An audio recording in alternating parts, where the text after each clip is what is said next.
అండి, welcome to my channel. మేమైతే ప్రయాగరాజ్కు చేరుకున్నామండి. చేరుకునే వరకు మధ్యాహ్నం 2 అయింది, 3 అయిందండి మాకు చేరుకునే వరకు. మళ్ళీ అక్కడి నుండి మేము స్నానాల కాడికి వచ్చేసరికి, గంగకి వచ్చేసరికి మాకు 7 అయింది. అంటే మేము తొందరగానే వచ్చేవాళ్ళం కానీ మేము తప్పిపోయామండి.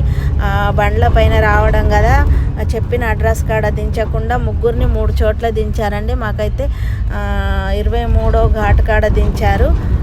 మా వదిన వాళ్ళు ఒక చోటు, మేము ఒక చోటు, మా తమ్ముడు వాళ్ళు ఒక చోటు అండి. మేము తప్పిపోయాము. మళ్ళీ మా తమ్ముడు వచ్చి, అంటే మేము ఫోన్ల ద్వారా అడ్రస్ చెప్పుకుంటే వచ్చి కలుసుకున్నామండి. మా తమ్ముడు వచ్చి తీసుకెళ్తే మళ్ళీ మేము అందరం కలుచుకొని వెళ్ళి స్నానాలు చేశామండి.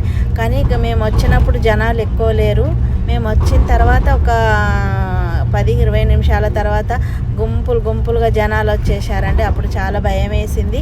చీకటిగా వస్తుంది కదా, మరి తమ్ముడు కలుస్తాడో కలడో, మరి ఎక్కడ ఉంటాడో, మేము ఎట్లా కలుస్తామని కొద్దిగా భయం వేసింది. కానీ దేవుడి దయ వల్ల అయితే తొందరగానే ఒక 2 గంటలల్లో కలుసుకున్నాం. ఒక 2 గంటలు కష్టమైంది. ఆ తర్వాత హ్యాపీ అనండి మాది స్నానాలు అయితే చేయడం చాలా సంతోషం అండి.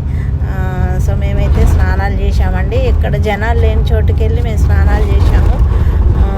అంటే చాలా కొన్ని ఘాట్ల పైన చాలామంది జనాలు ఉన్నారు.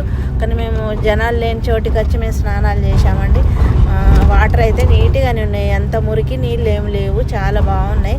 కొద్దిగా ఇటు అని అంటేనేమో, కొసకి అంటేనేమో కొన్ని నీళ్ళు బాగాలేవు, కానీ కొద్దిగా లోపలికి వెళ్ళిన తర్వాత నీట్గా ఉన్నాయండి. వాటర్ అయితే సూపర్గా ఉన్నాయి, ఏమంత ఇబ్బంది అనిపించలేదు, చాలా బాగుందండి. ఇక్కడైతే పూజలు, తర్వాత ప్రవచనాలు చాలా జరిగినాయి. మాకు టైం లేదు, వెళ్దాం అనుకుంటే మేము టెంపుల్కు కూడా వెళ్ళలేదంటే చాలా జనాలు. అప్పటికే లేట్ అయిపోయింది. మేము పొద్దున్న నుండి భోజనం కూడా చేయలేదు, టిఫిన్లు కూడా చేయలేదండి. అందుకని మేము ఇక్కడికి వెళ్ళలేదు, ఇబ్బంది అయ్యి మేము వెళ్ళలేదు. వచ్చేసి స్నానాలు చేసి కొద్దిగా దూరం వెళ్ళిన తర్వాత మేము తీసుకెళ్ళిన చపాతీలు అవి ఉండే తినేసి మళ్ళీ మేము బస్సు కాడికి వచ్చామండి. మాకు రావడానికైతే దాదాపు 2-3 గంటలు అయితే పట్టింది. 3 ఆటోలు ఎక్కి 3 ఆటోలు దిగాము, అప్పుడు మేము చేరుకున్నామండి.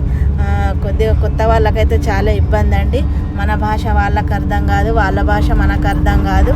చాలా మోసాలు కూడా జరుగుతాయి. ఎందుకంటే చాలా జాగ్రత్తగా ఉండాలి. డబ్బుల విషయంలో అయితే చాలా డబ్బులు తీసుకుంటారండి. వెళ్ళేటప్పుడు ఒక రేటు, వచ్చేటప్పుడు ఒక రేటు. చాలా అంటే చాలా డబ్బులు మాకు ఖర్చు అయ్యాయి. కానీ మాకైతే స్నానాలు అయితే ప్రశాంతంగా స్నానాలు జరిగినాయి. మా వీడియో మీకు నచ్చితే లైక్, షేర్ చేయండి. ఓకేనండి, థ్యాంక్ యూ.